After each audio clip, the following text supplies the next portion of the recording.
যেখান থেকে আমাকে দেখছেন শুনছেন প্রত্যেকেই জানাচ্ছি চায়ের কাপে পত্রিকা অনুষ্ঠানের পক্ষ থেকে অনেক অনেক প্রীতি এবং শুভেচ্ছা। দর্শক, আজ যথারীতি প্রথমে আমি দিন তারিখ বলে দিচ্ছি।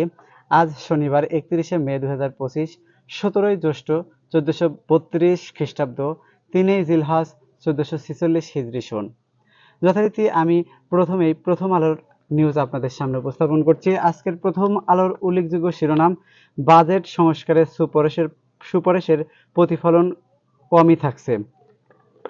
রোডম্যাপের জন্য 1 মাস সময় দেবে বিএনপি। ট্রাম্পের শুল্ক নীতি আপাতত কার্যকর থাকছে। বাংলাদেশে $160 কোটি ঋণ দেবে জাপান, যা জানিয়েছেন প্রধান উপদেষ্টা প্রফেসর মোহাম্মদ ইউনূস। এবার আমিনুলের কাঁধে দেশের ক্রিকেট, নতুন বিসিবি সভাপতি।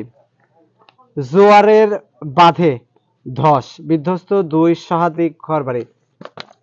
প্রথম আলোর শেষ পৃষ্ঠার উল্লেখযোগ্য শিরোনাম: গ্যাস সরবরাহ সংকট কাটছেই না। চক্ষু বিজ্ঞান হাসপাতাল অচল অবস্থা কাটেনি, চিকিৎসা সেবা বন্ধ। ছোটবেলায় ঈদের স্মৃতি, মেঘের রাজ্য থেকে অলৌকিক ফেরা, আরও 84 জনকে ঠেলে পাঠালো বিএসএফ।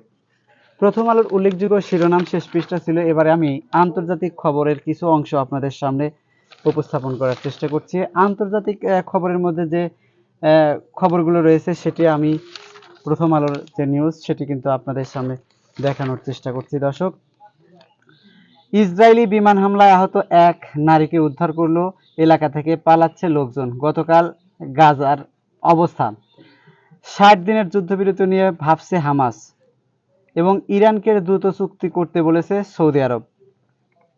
এই ছিল প্রথম আলোর উল্লেখযোগ্য শিরোনাম।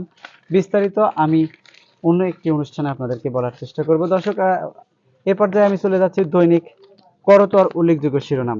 দৈনিক করতোয়ার উল্লেখযোগ্য শিরোনামে প্রথম যেটি লাল কালি দিয়ে লেখা হয়েছে: $106 কোটি দেবে জাপান, 6 সমঝোতা স্মারক সই, বাংলাদেশ সংস্কার কার্যক্রমে পূর্ণ সমর্থন জাপানের প্রধানমন্ত্রী। নতুন বাংলাদেশ গড়তে জাপানি সরকার ও প্রবাসীদের সহায়তা চাইলেন প্রধান উপদেষ্টা। এরপরে যে উল্লেখযোগ্য শিরোনাম রয়েছে: প্রধান উপদেষ্টার বক্তব্যের প্রতিবাদ বিএনপির। একটি দল ছাড়া কোনো দল ডিসেম্বরে নির্বাচন চায় না। প্রধান উপদেষ্টার এমন বক্তব্যের তীব্র প্রতিবাদ জানিয়েছে দলটি। আবরার ফাহাদের ভাইকে ছাত্র ইউনিয়নের নেতার প্রাণনাশের হুমকি। নানা কর্মসূচি। জিয়াউর রহমানের 40তম শাহাদত বার্ষিকী পালন। নিম্নচাপের প্রভাবে উপকূলীয় প্লাবিত, জনজীবন বিপর্যস্ত। এই ছিল প্রথম আলোর দৈনিক করতোয়ার প্রথম পৃষ্ঠার শিরোনাম। এ পর্যায়ে শেষ পৃষ্ঠার যে উল্লেখযোগ্য শিরোনাম সেটি বলছি: এবার হাত চোখ বেঁধে বাংলাদেশে ঠেলে দিল বিএসএফ। 4 সীমান্ত দিয়ে আরো 78 জনকে পুশব্যাক। লালমনিরহাটে পুশব্যাকের শিকার 6 ভারতীয় নাগরিক বিজিবির হাতে আটক। সীমান্ত বিএসএফ এর গুলিতে আহত নাসিরের মৃত্যু।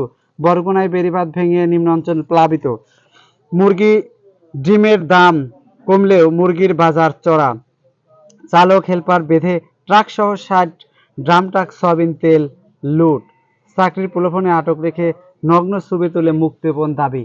এই ছিল করতোয়ার শেষ পৃষ্ঠার উল্লেখযোগ্য শিরোনাম। খেলাধুলার অংশে রয়েছে: ভালো নির্বাচন দেওয়ার লক্ষ্যে দীর্ঘমেয়াদে থাকার ইচ্ছা নেই বুলবুলের। খেলাধুলার শিরোনাম ছিল। এছাড়াও উল্লেখযোগ্য আন্তর্জাতিক খবর যেটি করতোয়ায় প্রকাশ হয়েছে: গাজায় যুদ্ধবিরতির সর্বশেষ প্রস্তাবে স্বাক্ষর করছে ইসরায়েল। প্রত্যাখ্যান হামাসের।